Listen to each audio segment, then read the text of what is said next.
हर साल गर्मी का नया रिकॉर्ड बनता जा रहा है। भारत, पाकिस्तान और पूरा साउथ एशिया जैसे झल रहा हो। लेकिन क्या ये सब नॉर्मल है? नहीं, ये ग्लोबल वार्मिंग का सीधा नतीजा है।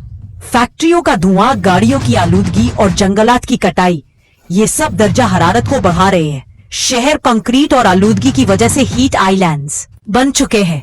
इसका असर सिर्फ तकलीफ नहीं बल्कि जानलेवा है।